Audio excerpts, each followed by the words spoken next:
캐나다가 중국의 전염병 은폐를 도왔을 가능성을 드러내는 새 증거가 나왔습니다. 중국이 첫 확진 환자를 발표하기도 전에 발생한 일입니다. NTD 돈마 기자의 보도입니다.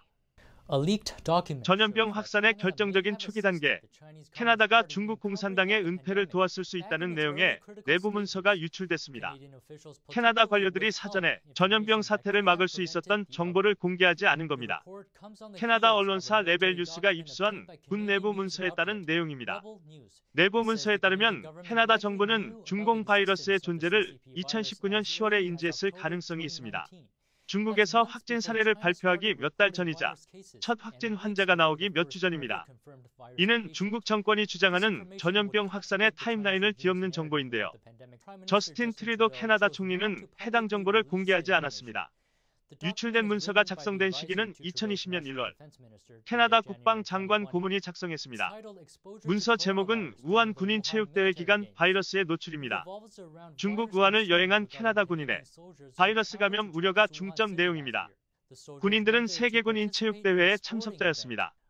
내부 정보를 아는 한 캐나다 고위 군관료는 행사에 참가한 캐나다 군인 수십 명이 감염됐다고 레벨 뉴스에 전했습니다. 모두 기침, 폐질환, 설사와 구토 같은 심한 감염 증상을 보였습니다. 이는 중국이 첫 확진 사례를 발표하기도 전인 2019년 10월 발생한 건데요. 고위 관료는 캐나다 정부가 우한에서 돌아온 군인들의 바이러스 검사를 진행하지 않았다고 주장했습니다.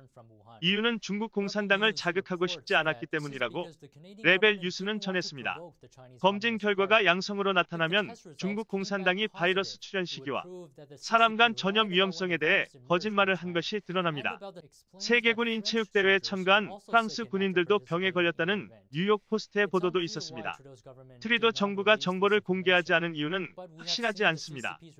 하지만 중국 공산당은 바이러스 기원을 조사하려는 국가들의 보복 대응을 했습니다.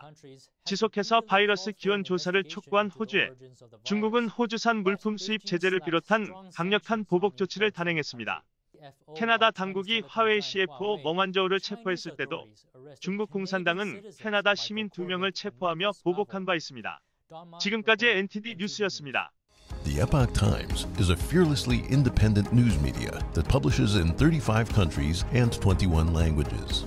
Truth and tradition is our motto. Founded as an antidote to communist propaganda, today we're quickly becoming a household name across America.